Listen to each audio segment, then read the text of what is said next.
एक कार एक चौकी से गुजरने वाली है। उसे एक प्रेरी ने रोक लिया। मालिक नीचे आया और मदद के लिए पुकारा, लेकिन चेहरा बदसूरत होता जा रहा है। उन्होंने जबरदस्ती मुस्कुराया और थम्स अप दिया। कार में सवार महिला को बताने की कोशिश की सब कुछ कंट्रोल में है, लेकिन जब उन्होंने फोन रखा तो हादसा हो गया। संतरी ने हथियार उठाया और गाड़ी की दिशा में चलने लगा। महिला समझती है कि कुछ गलत है। कार को स्टार्ट करने की कोशिश में जल्दबाजी में कार की खिड़की बंद कर दी और चेक पॉइंट से आगे निकल गए। नीचे उतरना। ओह कृपया ऐसा मत करो भाइयों प्लीज, वे सिर्फ बच्चे हैं और माँ। अंत में दोनों बच्चों को कार में ले जाया गया और मौके पर ही गोली मार दी गई। महिला को पटक पटक कर मृत अवस्था में फेंक दिया गया। आधी रात में पुरुष चुपके से महिलाओं की तलाश में आते हैं। यह अंततः एक चर्च में बस गया था। ये पहले से ही शरणार्थियों से भरा हुआ है जो बच गए। चाहे बड़े हों, बच्चे हों या बुजुर्ग, सबके अलग अलग घाव हैं। महिला जब जागती है तो सबसे पहले अपने बच्चे की तलाश करती है। लेकिन मुझे नहीं पता कि मैं अब अपनी रक्षा नहीं कर सकता, क्योंकि विद्रोहियों का एक जत्था यहाँ तलाशी के लिए आया था। वे यहाँ उनकी तलाश कर रहे हैं, जिस व्यक्ति का नाम सूची में दर्ज है। बड़ी संख्या में पीड़ितों को जबरन उठा लिया गया। ये देखकर कि अधिकारी धीरे धीरे महिला के पास आ रहा है। महिला ने घायलों के घावों पर पट्टी बांधने और खुद को छिपाने की पूरी कोशिश की। वो इतना भयभीत था कि उसका चेहरा पसीने की बूंदों से ढंक गया था। बंधा हुआ हाथ भी बेकाबू होकर कांप रहा था, लेकिन भाग्य ने अंत में उसे जाने नहीं दिया। उसे पकड़कर बैरक में प्रताड़ित किया गया।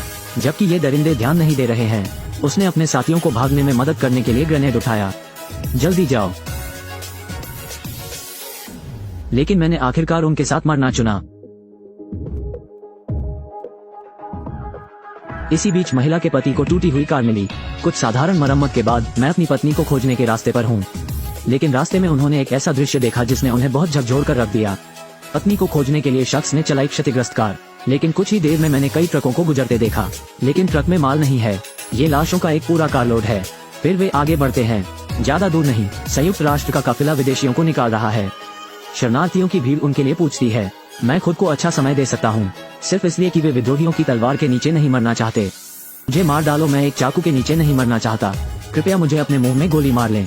जब सभी विदेशी बस में चढ़ जाते हैं, आदमी अपनी छोटी सी टूटी हुई कार चला रहा है। यूनाइटेड किंगडम के काफिले का पालन करें। जब यूनाइटेड किंगडम के सैनिक अभी अभी निकले थे, कुल्हाड़ियों और कुल्हाड़ियों से लैस हुतू लड़ाकों का एक समूह अभी अभी जगह की ओर लपका। मौत से बचने की गुहार लगाते तुसी शरणार्थी, और जो होने वाला है वो एक अत्यंत क्रूर नरसंहार है। यह 1994 का रवांडन नरसंहार है।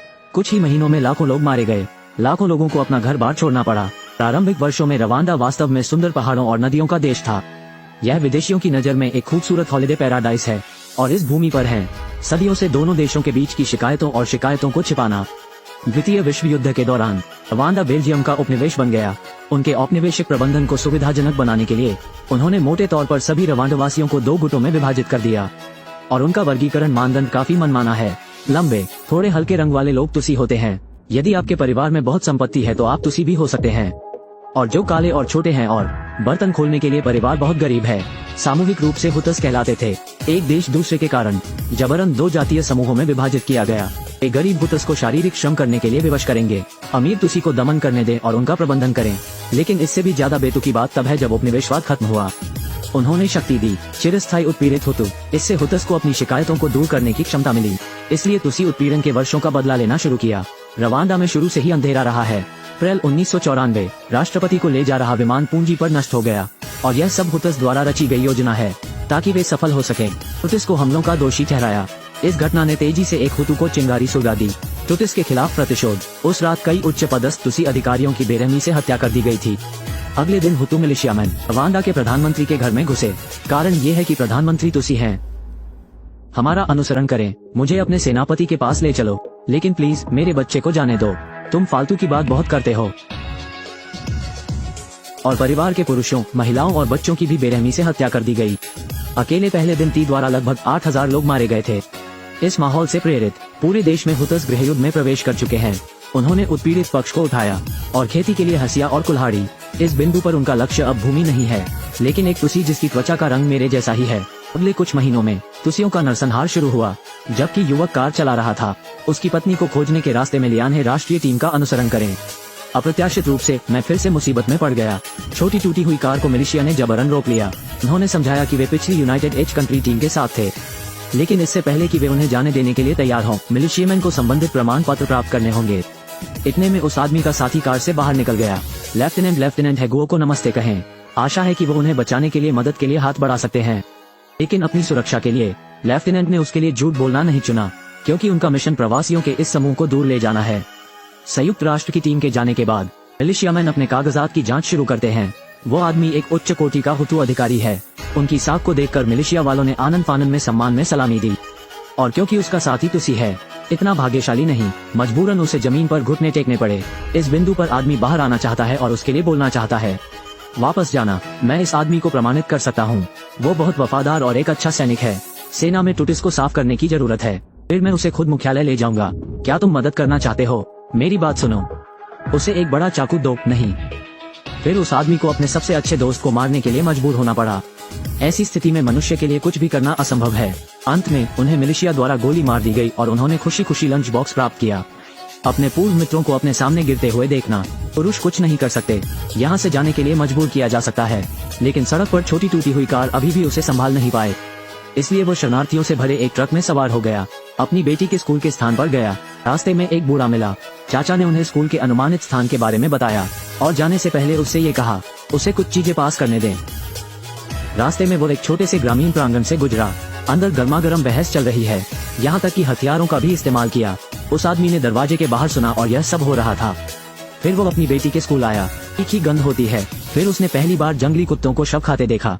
फिर उसने कक्षा का दरवाजा खोला। मैंने अभी अभी 2 शिक्षिकाओं को शव को साफ करते देखा। आदमी बोलता है बेटी का नाम सुनते ही शिक्षक तुरंत जमीन पर गिर पड़े। ये पता चला है कि कुछ दिन पहले हुतू लड़ाकों का एक समूह परिसर में आया था। बंदूक और छुरे से लैस होकर अंदर घुस गए। शिक्षक ने छात्रों को व्यवस्थित तरीके से छात्रावास में भागने के लिए संगठित किया। उन्होंने छात्रों से एकजुट होने की बात कही। तुसी बच्चे को कभी न छोड़ें। जब हुतू मिलिशिया छात्रावास में घुस गया, अधिकारी ने छात्रों को 2 टीमों में विभाजित करने के लिए कहा। तुसी और हुतू। एक बहादुर लड़की खड़ी हुई और दृढ़ता से बोली, हम बहनें हैं, हम अलग नहीं होंगे। अधिकारी अगर कुछ न बोले तो बड़ा बातूनी होता है। इस समय शिक्षक भी खड़े हुए और बच्चों के लिए बीच बचाव किया, लेकिन जो उसका इंतजार कर रहा था वह भी एक गंभीर पिटाई थी। फिर कुछ सैनिक गायब हो गए। धैर्य और निर्मम शूटिंग।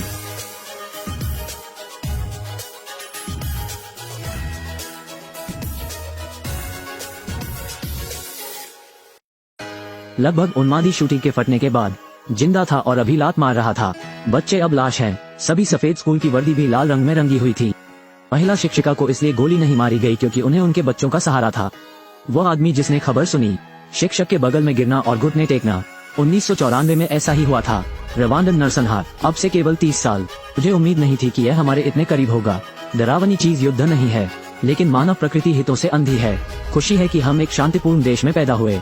शुक्र है कि अब हमारे पास बहुत सारी अच्छी चीजें हैं।